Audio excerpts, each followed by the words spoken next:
or the acceptance of prayer is fulfilled. The second would be to address God without any preconditions attached upon Him. Don't address Him like some Christians address through Jesus Christ, because you don't know whether He is in the shape of Jesus Christ or some other shape.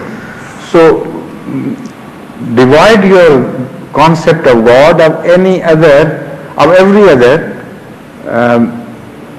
human condition, that is to say, which human beings attribute to Him.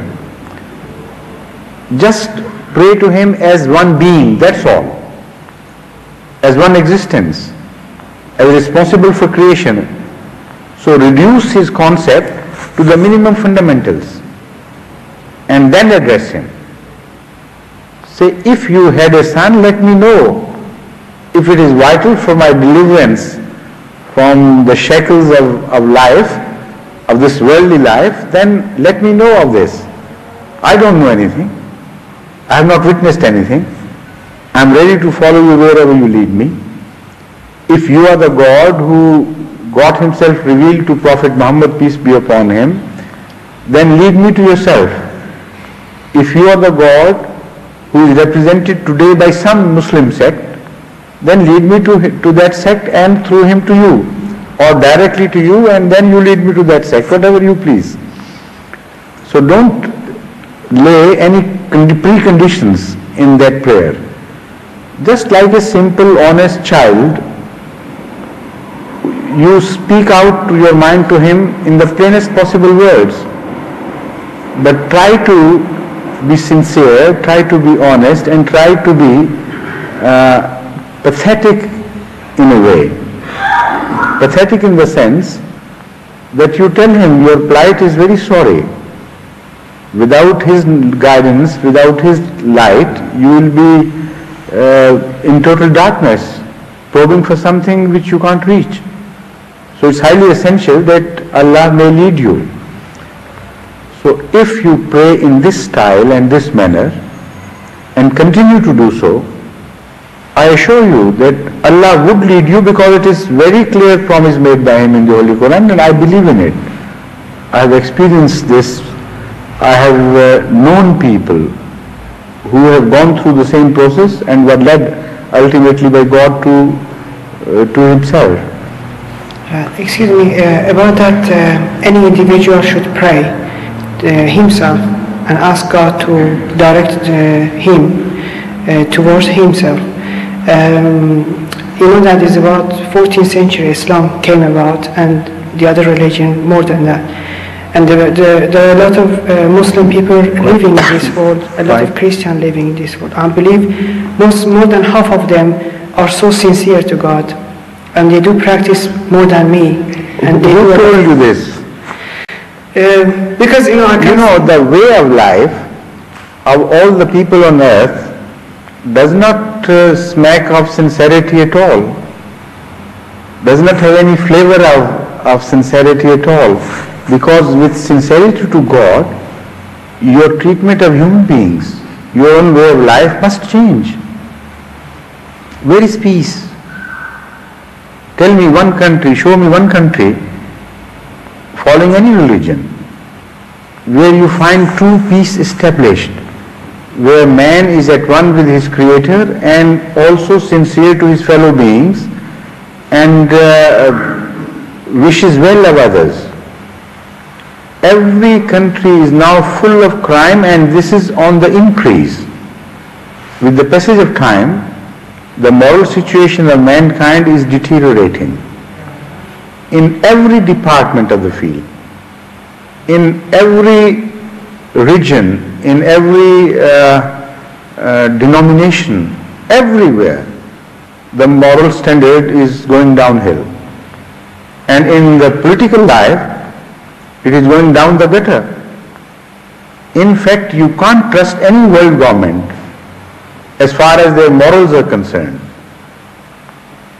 Every country has turned selfish, every community has become selfish, every household has become selfish, and every individual not every in the sense of every, but I mean the majority among them, has become selfish. The crime is being added upon crime. New ways of crime are being invented.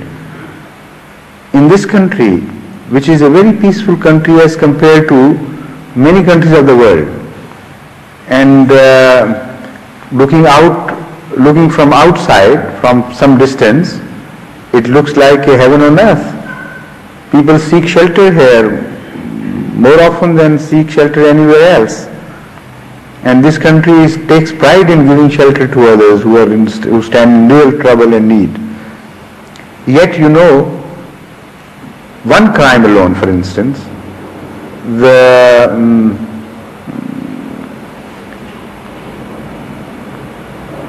sexual excesses committed against children is now so abundant in this country that a recent police report says that the conservative estimate is that 10% of the people living in this country are involved in this crime.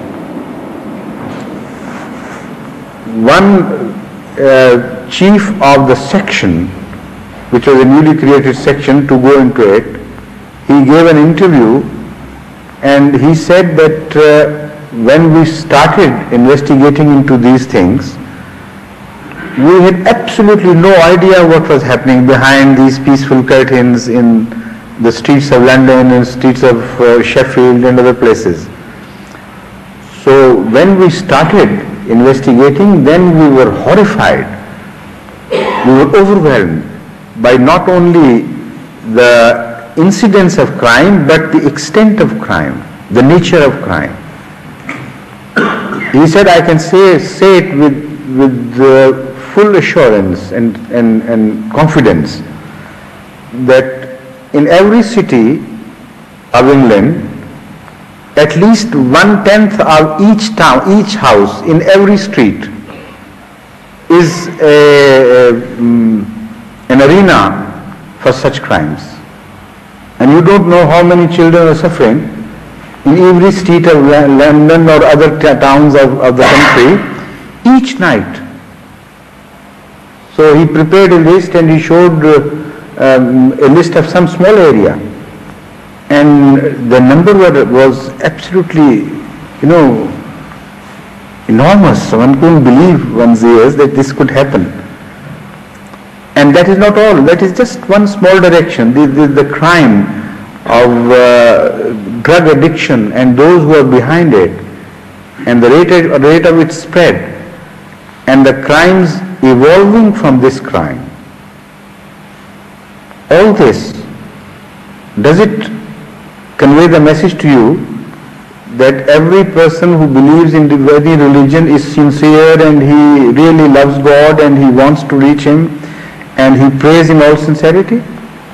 No, it's because of... In fact, I have been giving sermons for the last some weeks telling Jamaat Ahmadiyya that you should be very wary about your prayers to God, because most often you live under the misconception that you are praying, while in reality there is very little substance in your prayers. Most of the time is wasted. You are involved in other things. So, but again, the prayer which I am advising you is not at all the prayer which they beg of Allah if they say prayers at all anywhere in the world. Sincerely or not sincerely, that's not the question. This prayer is very seldom asked.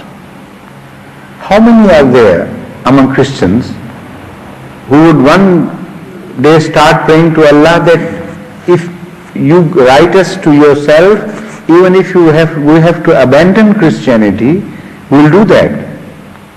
They will never think of such a thing. So is the case with Hindu. They don't pray to such a being as I have just mentioned. But those who do, they mostly pray to him for their personal needs. And this is how the majority of the prayers are addressed to God. Everybody is concerned with these small affairs and needs and problems before when he goes to God. If he goes, it is under compulsion of such necessities.